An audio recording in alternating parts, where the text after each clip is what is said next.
Nature always do changes on our Earth's surface. Some changes which happen quickly, for example, volcanic eruption, earthquake, landslide, but some changes which happen in much more slow motion that is not visible for us. I'm talking about work of a river. Whenever river move from one place to different place, they do the erosion, transportation and deposition work.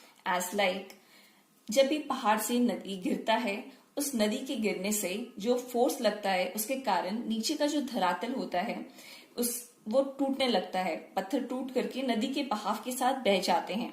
तो वो नदी क्या कर रही है, वहां पे erosion का काम कर रही है। जब नदी किसी प्लेन सरफेस में जाती है तो वो टेढ़ा मेढ़ा जाकर के आगे बढ़ती है, जिसे हम मियांडर कहते हैं। And there also they are doing erosion work and transportation work. आगे जाकर के जब नदी अपने एक कुछ कंकड़ पत्थर को कहीं जमा करती है, जिसके कारण एक छोटा सा जो एरिया होता है वो नदी से कट जाता है और उसका स्ट्रक्चर जो होता है वो ऑक्सबो के जैसा होता है, जिसके कारण उसे हम ऑक्सबो लेक कहते हैं। फिर नदी आगे जाकर के उसमें बारिश का पानी ज्यादा आ जाने से वो ओवरफ्लो होने लगती है और अपने जितने भी सेडिमेंट्स होते हैं वो नदी का बहाव के कारण पूरे एरिया में जब पानी भर जाता है, जिससे फ्लड आता है, जिसके कारण उसे हम फ्लड प्लेन एरिया कहते हैं। उसके आसपास का जो उठा हुआ पोर्शन होता है नदी के आसपास का थोड़ा किनारे का, उसे हम लेवीज कहते हैं। अब नदी जब समुद्र के पास जाने लगती है तो उसका जो बहाव होता है नदी का उस समय थोड़ा कम हो जाता है, क्योंकि उसमें जितने भी कंकड़ पत्थर की मात्रा ज्यादा हो जाती है। जब नदी समुद्र से मिलती है उसे हम माउथ कहते हैं और उस दौरान नदी बहुत सारे चैनल्स में बट जाती है, जिसे हम डिस्ट्रीब्यूटरीज कहते हैं। नदी समुद्र से मिलने से पहले एक बहुत ज्यादा सेडिमेंट्स को डिपोजिट करती है, जिसे हम डेल्टा कहते हैं। तो जब नदी बहती है तो वो इस तरह से कार्य करती है और बहुत सारे लैंड सरफेस में चेंजेस लाती है। अब हम बात कर रहे हैं समुद्री धाराओं की, work of a sea waves. समुद्र में जब धाराएं आती हैं तो वो पहाड़ से टकरा करके उसमें दरारें लाती हैं। धीरे धीरे वो दरारें बढ़ करके केव का स्ट्रक्चर ले लेता है, जिसे हम गुफा कहते हैं। तो नदी का बहाव इतना तेज रहता है उस वेव्स का कि वो बार बार पहाड़ों से टकरा करके उसको तोड़ते रहते हैं, उसके पत्थर को। धीरे धीरे वो गुफा का स्ट्रक्चर में आ जाता है, गुफा दिखने लगता है, अंदर से गुफा जैसा स्ट्रक्चर दिखता है। धीरे धीरे वो गुफा फिर उसमें कंटिन्यू रहता है वो वेव्स का तोड़ना, और वो वेव्स उसको तोड़ती रहती है उस पहाड़ को, जिसके कारण वो दोनों तरफ से ओपन हो जाता है।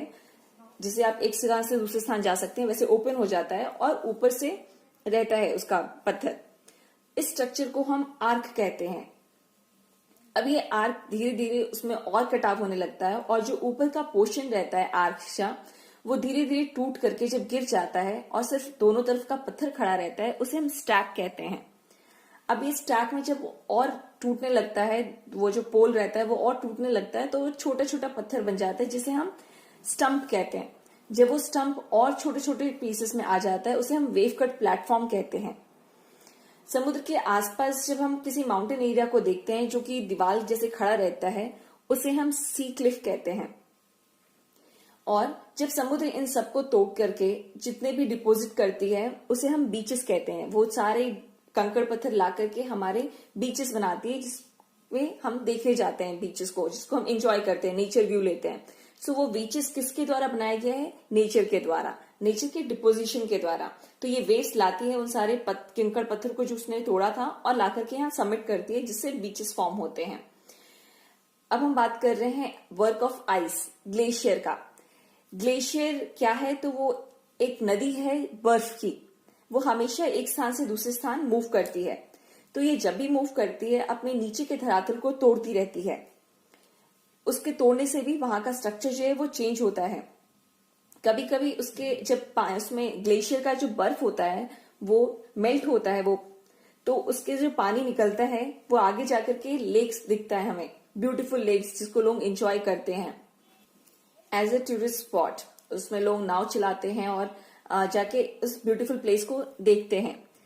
जब ये ग्लेशियर एक स्थान से दूसरे स्थान जाता है, वो अपने साथ बहुत सारे चीजों को कलेक्ट करता है। वहां से रॉक्स, सैंड, सिल्ट, इन सबको जमा करते हुए ये कहीं जाके डिपोजिट करता है। तो वो जो डिपोजिशन होता है उसे हम ग्लेशियल मोरेन्स कहते हैं। जहाँ पे वो सारे सेडिमेंट्स को समिट करता है। जितने भी पदार्थ उसने वहां से लिए थे, कंकड़, पत्थर, बालू, उन सबको जाकर के ग्लेशियर जब जमा करता है उसे हम ग्लेशियर मोरेन्स कहते हैं। ये काम ग्लेशियर का था। अब चलिए देखते हैं वर्क ऑफ अ विंड। सो हवा हमें पता है वो हमेशा चलती है। तो जब हवा स्पेशली जब बहुत तेज से चलती है डेजर्ट एरिया में, तो डेजर्ट एरिया में जब हवा चलती है तो उनके लिए ये सैंड को उठाना बहुत आसान हो जाता है। तो ये बालू के जो कण होते हैं उनको अपने साथ उड़ा करके ले जाती है। कहीं कहीं पे एक माउंटेन जो रहता है और नीचे का पोर्शन अगर सॉफ्ट माउंटेन का होता है, ऊपर का हार्ड माउंटेन का होता है, तो नीचे के सॉफ्ट माउंटेन को वो उड़ा देती है और मशरूम का स्ट्रक्चर फॉर्म करती है। हार्ड वाला पोर्शन वैसे ही खड़ा रहता है और नीचे का पोर्शन इन पूरा का पूरा ऑलमोस्ट खत्म हो जाता है, बस हल्का सा डंटी जैसे बचा रहता है, पोल जैसे बचा रहता है, इसलिए उसे मशरूम लाइक स्ट्रक्चर भी कहते हैं। उसके बाद ये हवा जो है वो तेज गति से चलती जाती है और जहां पर बहुत ज्यादा हवा की गति थोड़ी कम हो जाती है तो वो डिपोजिट करने लगती है। उसे हम सैंड ड्यूज कहते हैं। जब वो एक छोटा सा माउंटेन लाइक स्ट्रक्चर फॉर्म करती है उसे सैंड ड्यून्स कहते हैं। कहीं कहीं पे हवा अब के धीमी गति के कारण वो काफी सारे बड़े एरिया में डिपोजिशन करती है, जिसे लोएस कहते हैं। तो इस तरह के डिफरेंट डिफरेंट स्ट्रक्चर्स आपको देखने को मिल सकते हैं डेजर्ट एरियाज में। Thank you.